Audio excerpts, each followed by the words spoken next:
अस्सलाम वालेकुम। तमाम तारीफ़ें अल्लाह की, मेरी क्या तारीफ़ होनी थी, लेकिन मेरा एक ब्रीफ सा इंट्रोडक्शन ये है कि मेजर मैसम रज़ा मेरा नाम है, सियालकोट से मेरा ताल्लुक है। आर्मी ज्वाइन की 1989 में और सर्व किया 2011 तक। मिलिट्री पायलट था, हेलीकॉप्टर भी उड़ाए, जहाज़ भी उड़ाए, बड़ी जंगें भी देखी, वज़ीरिस्तान वाली, ज़लज़ले जैसे ऑपरेशन भी किए। एक बड़ी हैपनिंग लाइफ गुजारी।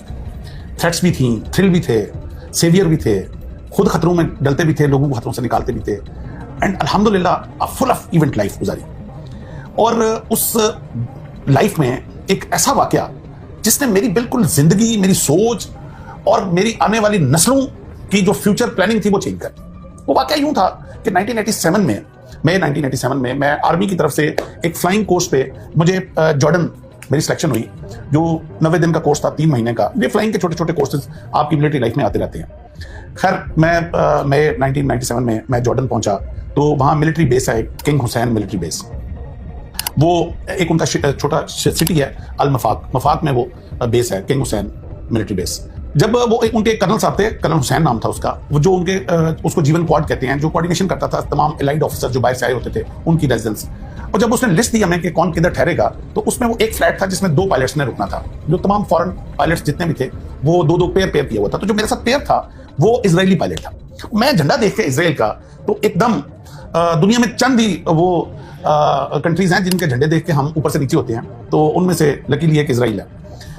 तो मैं एकदम आई वाज शॉक्ड। और मैं कर्नल हुसैन को मैंने कहा जाके कि सर आपको पता भी है कि diplomatically we are not aligned with Israel, so if you could change my flatmate. तो उसने एकदम कलम पकड़ा, उसने कहा हाँ व्हाई नॉट, यस। तो अच्छा, जब वो काटने लगा तो ऐसे मेरी तरफ ऊपर देख के मुझे कहता है, but just for your information that pilot of Israel requested me to be your flatmate. अब जब मैंने ये सुना कि दुश्मन ने ये चैलेंज दिया कि मैं पाकिस्तानी ऑफिसर के साथ मुझे कर दें, तो मैंने कहा अब मैं नाम कटवाऊं तो फिर मैं पाकिस्तानी नहीं हूं। तो I accept this challenge, I will live with Israeli pilot for 90 days and then life starts. 2-4 दिन तकल्लुफ में गुजरे, वो भी थोड़ा रिजर्व लगा। वो समझ रहा था पता नहीं मैं कोई आईएसआई का एजेंट हूं। चंद दिनों में हमें ये समझ आ गई कि ना मैं आईएसआई का एजेंट हूं, ना वो मुसाद का एजेंट है। तो हम दोनों पायलट हैं और कोर्स करने आए हुए हैं। 8-10 दिन के बाद बेतकल्फी हो गई, सुबह क्लास में इकट्ठे जाना, शाम को खाना इकट्ठे खाना। जब बेतकल्फी इस लेवल की हुई तो मैंने उससे पूछा, मैंने कहा you requested me to be your flatmate, he said yes. मैंने कहा is there any particular reason for that? तो जो उसका जवाब था शोएल का, वो मेरा लाइफ चेंजिंग, मेरी पाकिस्तान के साथ मोहब्बत उस दिन मुझे मेरी पैदा हुई मेरे अंदर। उससे पहले मैं बाय डिफॉल्ट पाकिस्तानी था, लेकिन मैं 1997 इस वाकये के बाद मैं बाय चॉइस पाकिस्तानी हूं। उसने जो जवाब दिया वो मैं बार बार इस कौम को वो जवाब बताना चाह रहा हूं।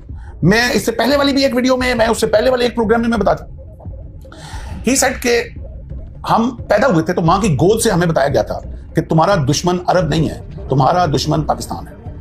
कहता है उसके बाद मकतब में आए तो मकतब में हमें पढ़ाया गया कि तुम्हारा दुश्मन पाकिस्तान है। कहता है मकतब के बाद स्कूल में, मकतब उनके कहते हैं मदरसे टाइप को जो कंपलसरी है स्कूल से पहले। अच्छा, कहता है उसके बाद स्कूल में आए तो स्कूल में जो चैप्टर हमें एनिमी का पढ़ाया जाता था उसमें झंडा पाकिस्तान का लगा होता था। उसमें पाकिस्तान की ज्योग्राफी पढ़ाई जाती थी, पाकिस्तान का नहरी निजाम पढ़ाया जाता था, पाकिस्तान का फौज की स्ट्रेंथ हमें पढ़ाई जाती थी। कहता है उसके बाद यूनिवर्सिटीज में, कॉलेज में एनिमी के तौर पे हमें पाकिस्तान पढ़ाया जाता। कहता है फिर मैं आर्मी में आ गया। जब आर्मी में आया तो सारी दुश्मन की मिलिट्री स्ट्रेटेजीज जो हैं वो हमें पाकिस्तान की पढ़ाई जाती थी। कहता है जब पैदा होने से लेकर आज तक दुश्मन पाकिस्तान सुनते आए हैं, तो एक मौका मिला कि दुश्मन के साथ 90 दिन गुजारने का, तो वो आर्मी की टर्मिनोलॉजी होती है नो योर एनिमी। तो कहता है नो योर एनिमी का चांस मिला तो why should I miss it. मैं उसकी बात सुन के थोड़ा सा मैं हैरान हुआ। मैंने कहा शोएल ठीक है, हम आपको ड्यू टू मस्जिद अक्सा एंड ड्यू टू फलस्तीन हम डिप्लोमेटिकली आपको एक्सेप्ट नहीं करते, मगर इस लेवल का हमने कभी आपको दुश्मनी के भी काबिल नहीं समझा। हमारे लिए तो इंडिया ही काफी है जो हमारे साथ जुड़ा हुआ है मशरक के ऊपर, और उसके लिए हम काफी हैं, हमारे लिए वो काफी है। तो तुम लोग किस लेवल पे जा चुके हुए? तो हमने भी नेवर थॉट। तो जो इसके बाद जो उसने जवाब दिया वो इससे भी ज्यादा अहम था। उसने कहा तुम लोग अभी सोए हुए हो, अभी तुम्हारे लीडर्स तुम्हें बता नहीं रहे कि तुम लोग क्या हो और क्या काम तुम लोगों से लिया जाना है, जबकि हमारे लीडर्स ने हमें बता दिया। इसलिए हमें बहुत क्लियर है कि तुम लोग क्या हो, लेकिन तुम लोगों को खुद भी नहीं पता तुम लोग क्या हो। और जब मैंने थोड़ा इसरार किया, उसको अनफोल्ड किया, तो उसने कहा कि कभी तुम लोगों ने गौर किया कि पूरी दुनिया का नक्शा ले लो, पूरी दुनिया में 2 कंट्रीज ऐसे हैं जो रिलीजियस आइडियोलॉजी की बुनियाद पर बने हैं, और वो एक पाकिस्तान और एक इजराइल है। पाकिस्तान बना 1947 में, इजराइल बनता 1948। अब what a coincidence, what a coincidence कि 9 महीने के अरसे के अंदर अंदर 2 मुल्क, जो काम जब से दुनिया बनी थी नहीं हुआ था, और वो एक ही 9 महीने के अंदर अंदर वो काम दुनिया में होता है। पाकिस्तान बनता है 27 रमजान को, वो मुबारक ताक रात जिसके लिए हमारा कुरान भी नामजलना पूरी उतरी उसके ऊपर, हमारी सारी दुनिया जानती है कि वो ताक़त क्या है हमारे लिए। जिस रात फरिश्ते उतरते हैं अपनी रहमत के लिए, खुदा फरमा रहा है, और साथ वो भी अल्लाह का, तुम क्या जानोगे ये रात क्या है। और इजराइल बनता है 1948 में। अब जब वो कहता है, शोएल कहता है मुझे कि ये ऐसे ही नहीं बना, ये बाय डिवाइन हुआ है, और जब एंड ऑफ द वर्ल्ड जो जंग होनी है वो हमारे दो मुल्कों के बीच में होनी है। आधी दुनिया तुम्हारे पीछे खड़ी होगी, आधी दुनिया हमारे पीछे खड़ी होगी, और ये उसके लिए तैयारी की जा रही है। अच्छा, मैं उसकी बातें सुन के मैंने कहा यार ये लंबी छोड़ गया, ये क्या बात कर रहा है, इसके पीछे तो आधी दुनिया खड़ी होगी, वो तो समझ आता है, अमेरिका इसके पीछे यूरोप है, इसको बनाने वाले यूरोपियन है, तो हमारे पीछे कौन खड़ा होगा। तो अब आके वो क्या कहता है, अब आके कहता है कभी तुम लोगों ने गौर किया, ऐसे उसने ना सामने वो एक पेंसिल पड़ी हुई थी जो हम पढ़ रहे थे, ये ड्यूरिंग स्टडी ये हमारी डिस्कशन हो रही थी, उसने पेंसिल पकड़ के ना कहता है तुम लोगों के अंदर ये कैपेबिलिटी नहीं है अभी कि ये पेंसिल बना सको अपने मुल्क में, ये चाइना से इंपोर्ट करते हो, जबकि इस वक्त दुनिया का सबसे लेटेस्ट 3 न्यूक्लियर टेक्नोलॉजी तुम लोग बना के बैठे हो। This is a miracle. तुम लोग अपना शार्पनर चाइना से मंगवाते हो, जबकि इस वक्त तुम फाइटर जेट बना रहे हो, उस वक्त हम प्रोडक्शन शुरू हुई थी, यानी कि वो टेक्नोलॉजी अभी JF-17 अल्हम्दुलिल्लाह अभी तो प्रोडक्शन भी हो गई, और वर्ल्ड लेटेस्ट जो अभी हमारा जहाज है और वो अभी एक्सपोर्ट भी हो रही है। ये मुझे उसने 1997 बोला, कहता है ये ऐसे ही हो गया, दुनिया की 6ठी प्रोफेशनल आर्मी लेके बैठे हुए हो तुम लोग, और जो कंपटीशन इंटरनेशनल आर्मी का होता है उसमें तुम्हारी फौज नंबर 1 होती है।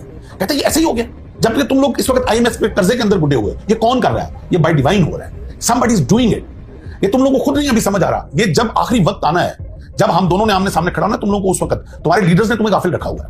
वो बेतकल्लफी की वजह से फरत जज्बात में बोल गया, या कुछ ऐसा भी है कि हम पाकिस्तानी होस्ट बड़े अच्छे होते हैं, मैं उसको अक्सर बाहर खाने के लिए ले जाता था, बिल मैं पे करता था, तो वो हमारी जो अच्छी होस्ट होने की एक काबिलियत है ना, तो शायद उस वजह से वो सच उगल गया मेरे आगे।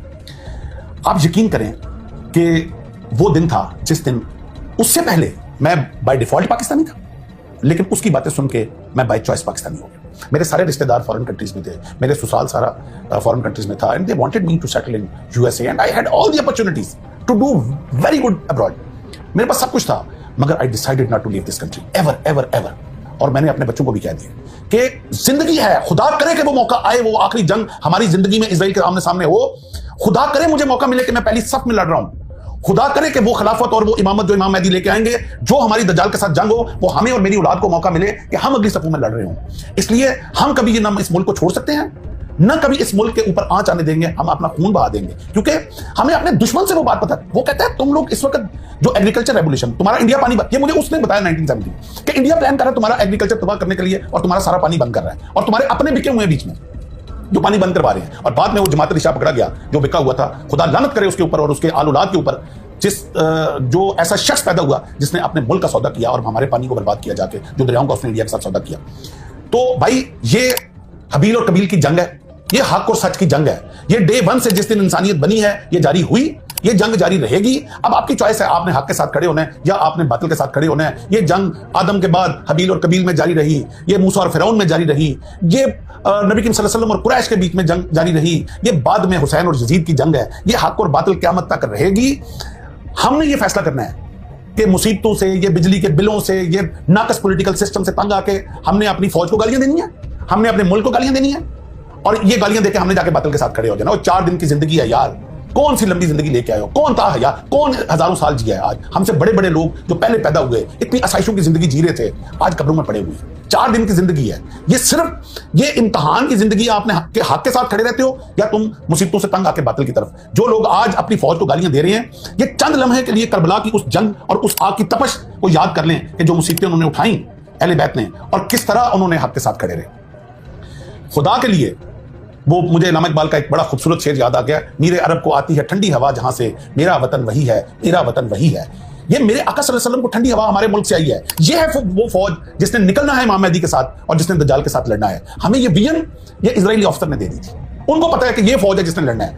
आज चंद जो मकासद हैं, चंद जो पॉलिटिकल सिस्टम की जो रॉन्ग डिसीजंस हैं, उनकी वजह से आके हम लोग अपने मुल्क के खिलाफ हो गए हैं। हमें हमारी जुबान कैसे जेब देती है, वो कट क्यों नहीं जाती जुबान जो अपने फौज और अपने मुल्क के अगेंस्ट बात करे।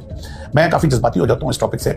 मैं चूंकि थोड़ा पढ़ने लिखने का थोड़ा शौक भी है, मैं एक शेर नवाबजादा नसरुल्लाह खान साहब का बड़ा मेरा वो एवर फेवरेट शेर है कि वो पूरी गजल है वैसे तो मैं पढ़ सकता हूँ, लेकिन वक्त की किल्लत की वजह से मैं एक शेर पढ़ूंगा कि वो कहते हैं कि कब अश्क बहाने से कटी है शबे हिजरा, कि रोने से रात का गम खत्म नहीं होता।